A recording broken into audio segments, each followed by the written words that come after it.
Ivy left her oncologist's office hand in hand with her husband of 65 years. Neither of them saying anything about the bad news they had just heard from the doctor. Ivy, who had breast cancer 10 years ago, now has a reoccurrence, and this time it has spread to her bones. Ivy finally broke the silence by stating to her husband, "We are not going to tell our children. They have enough to worry about in their own lives. After all, I am going to beat this." Unfortunately, Ivy was not able to win this battle, and by the time her husband summoned all the children, Ivy was already incoherent and close to dying. Ivy and her husband thought they were doing the right thing. After all, one always wants to protect their children. However, consider what opportunities both the children and parents were deprived of by not knowing about their mother's advanced disease state. The missed opportunities to provide support and comfort to each other and share precious memories with family and friends are the unfortunate consequences of the approach these parents have taken. Here is another scenario to illustrate the detrimental effect of not planning in advance for medical care and end-of-life decisions.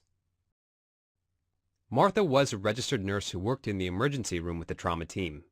Due to the many life tragedies she witnessed, she always shared with her family members and friends that she never wanted to be on advanced life support if one day there was no hope for her recovery. One night while coming home from a late shift, a drunk driver speeding down the winding road leading to her house hit her car and sent her careening off the side of the cliff. Several hours later, a passerby spotted her headlights and summoned 911. Martha's initial stabilization occurred in the same emergency room where she worked. The injuries she sustained included a severe traumatic brain injury and multiple internal injuries. She required mechanical ventilation and was placed on supplemental nutritional support via nasogastric tube. Her family members were in utter shock upon hearing the news. Martha, their daughter and sister, was so young and vibrant, so surely something could be done to save her. When Martha's family arrived at her bedside, she remained non-responsive to either verbal or tactile stimulation, and the MRI of her brain showed severe and pervasive damage.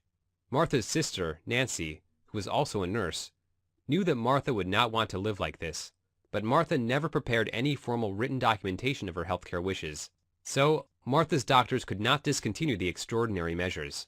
While Nancy pursued legal counsel, Martha continued to deteriorate while remaining on the ventilator and receiving tube feedings.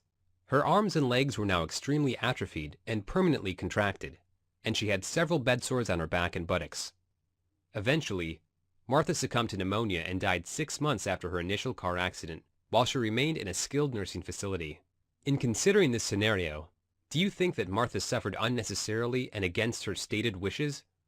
What about the pain and agony the family endured watching her struggle with death and dying slowly over a period of time without any apparent quality of life? Not to mention the torment of the family